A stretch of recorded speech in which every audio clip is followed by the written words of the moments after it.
Assalomu alaykum, hurmatli abituriyentlar va ustozlar. 1 dekabr kuni ikkinchi variantda tushgan original, demak, milliy sertifikat savollarini tahlil ko'rishda davom etamiz. Bu demak 33 masaladan 35 masalagacha moslashtirish savollari. Shular yechimini ko'rib boshlasak. Demak, masalan shartida birinchi aytibdi, demak, O nuqta O, A, B demak nuqtalar koordinatalar berilgan bo'lsa, demak, D va C nuqtalari mos ravishda O, X, Y guruhlarda joylashgan degan. O, B kesma sayyorlovchi burchak balandligi nasib bo'lsa, demak, birinchi shartida mana bu piramida hajmini toping debdi. Hop, o'zi birinchi o'rinda o'q chizib olaylik. Mana bu yoqdan. O'q chizib oladigan bo'lsak qanaqa bo'ladi? Bu demak 3 o'lchamli fazo bo'lgandan keyin mana buni demak X o'qi deydigan bo'lsam, shuni Z o'qi deyaylik. Va mana bu tarafini kelinglar Y o'qi deymiz. Shunda mana bunisi shunisini X deb o'raylik, bunisini Y deymiz. Va davom ettiradigan bo'lsak, xo'p, shunisi Y bo'lsin.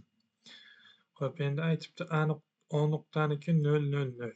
Demak, 0, 0, 0 bo'lsa O nuqta mana bu joyda. Mana shu O nuqta desak, xo'p, demak A nuqtaniki 0, 0, 3. Xo'p, mana shu yerdan tanlasak A nuqtani, uniki 0, demak 0, 3. Ya'ni bu Z o'qida bo'ladi faqat. Demak, B nuqtaniki ildiz ostida 2 bo'lsa, xo'p, uni hozircha shoshilmaymiz. D va C nuqtalar mos ravishda OX va Y o'qida. Demak, shunda D nuqta OX o'qida ekan. Xo'p, D nuqtani mana bu yoqdan oladigan bo'lsak, OX o'qida. Xo'p, C nuqtani mana shu yoqdan olaylik. Joylashgan bo'lib, demak, OB kesma OCD uchburchakning balandligi.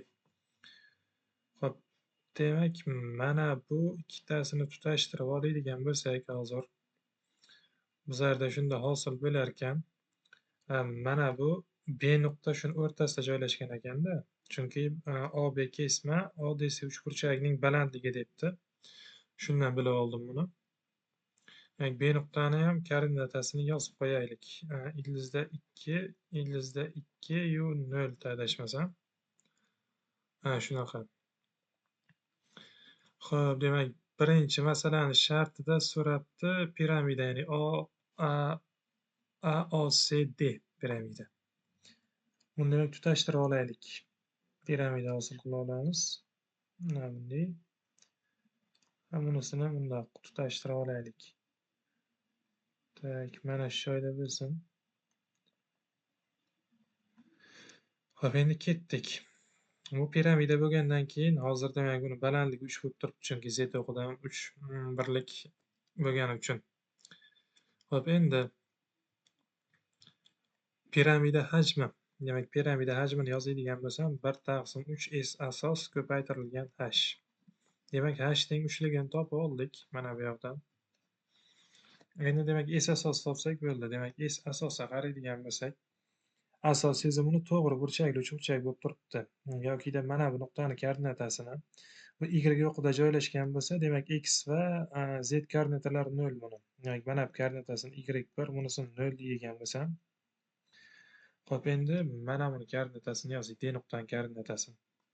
Xo'p, X o'qida joylashgani uchun bunda demak X1 koordinata bor, X va Y va Zlar bo'lsa 0 bo'ladi.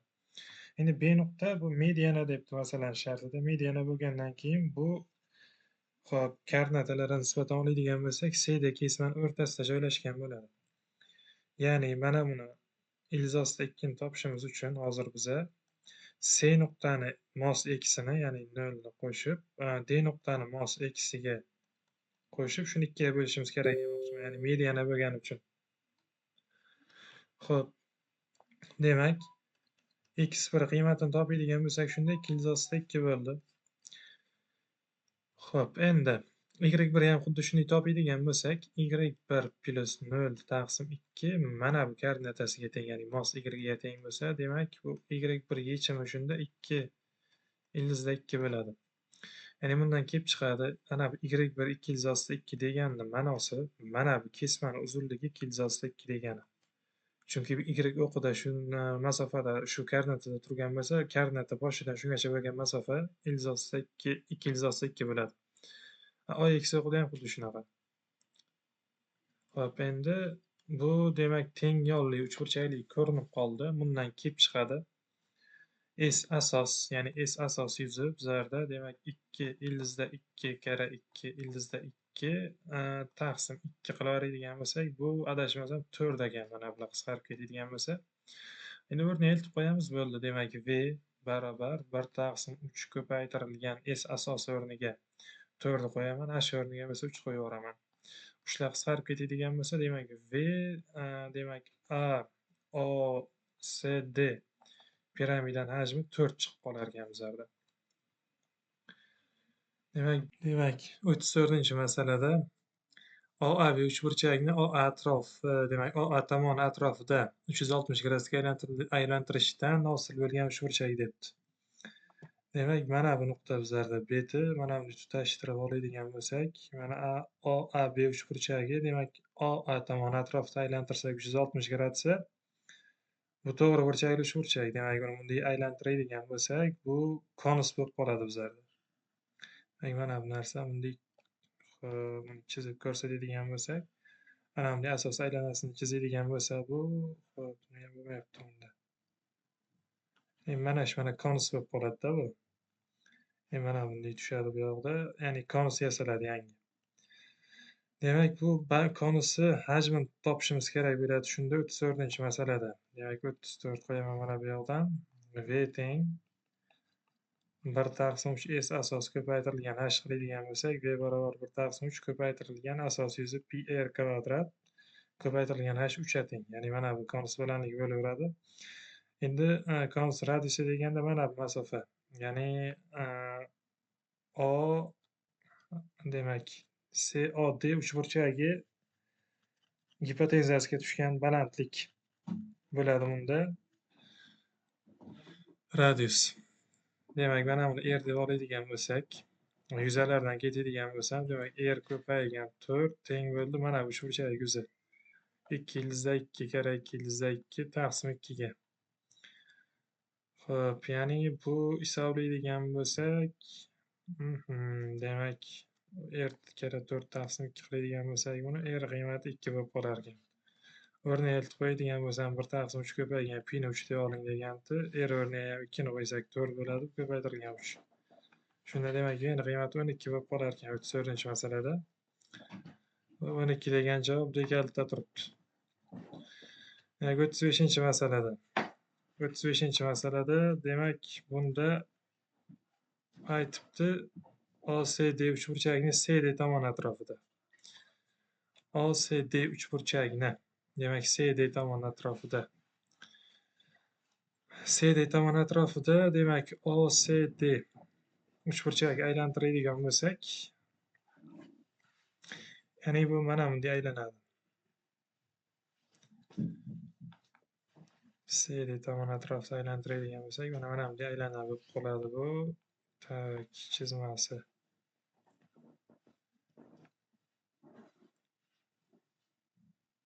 Mana shunday qilsak, bu ikkita konus bo'lib qoladi-da shunaqada. Ya'ni mana bitta konus, mana bitta konus. Demak, bu konuslari hajmlari teng.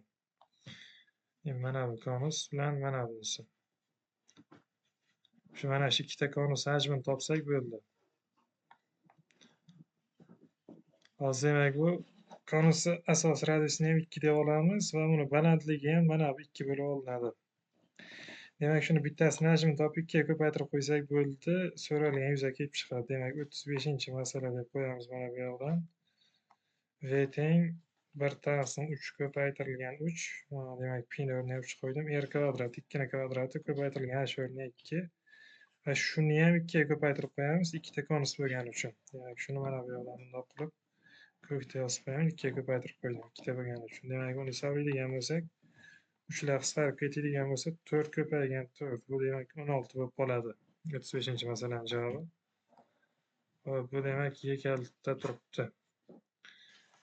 Demak, ertaki bo'ladigan demak milliy sertifikatda tushadigan savollari Master Matem Telegram kanalidan olishlaringiz mumkin bo'ladi.